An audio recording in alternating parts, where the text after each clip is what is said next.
Hello, magandang gabi po sa ating lahat. Ngayon po ay isa pa ulit pampaswerte naman ang ating ituturo sa inyo gamit ang asin at cinnamon powder. Siyempre, bago natin umpisahan, bago po natin ito gawin, ay tiyakin po muna natin na tayo ay may 100% paniniwala sa ating mga ginagawa. So, ayan. Unang-una natin kailangan dito ay kailangan natin ng asin at kailangan natin ng cinnamon powder, kailangan natin ng kutsara at kailangan natin ng baso. Kailangan natin ng baso or bowl na kristal. Kahit naman po hindi ganito, kahit yung plastic na baso or bowl, basta po ay kristal. Basta kita po yung ating asin or ang ating cinnamon powder sa loob. Ayan, ano po ba ang ating gagawin dito? Unang-una po ay kukuhanin natin ang ating baso or ang ating garapon.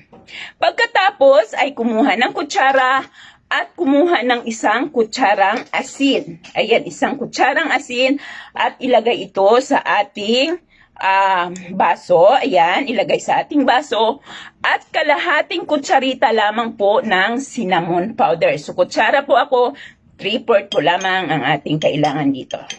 So, ayan. Kuha tayo ng 3/4.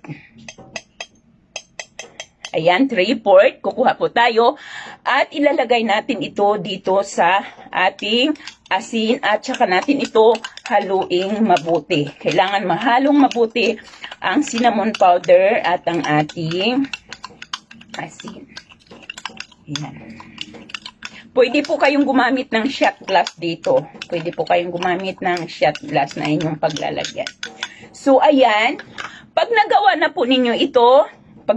ninyo ito, ay ilagay mo ito sa likod ng inyong front door. Sa likod po ng inyong front door.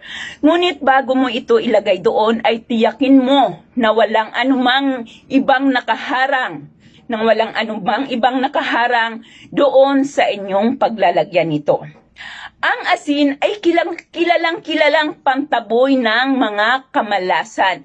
At ang cinnamon powder naman ay kilalang naghahatak ng swerte. Kaya naman, maganda ang kombinasyon ng cinnamon powder at ng asin upang tuluyang makapasok ang mga positive energy or ang mga swerte na papasok sa ating mga tahanan upang tuluyan tayong swiswertehin sa ating buhay. Kapag ang swerte ay nariyan sa ating buhay, tiyak ang atin namang buhay, magiging gagaan ang anumang mga pagsubok ng ating mga pinagdadaanan.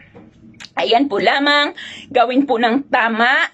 Dapat po may 100% paniniwala at gawin po ito ng Martes or kaya naman ay Biyernes ng umaga. Ayan po lamang, maraming salamat po at magandang gabi sa ating lahat.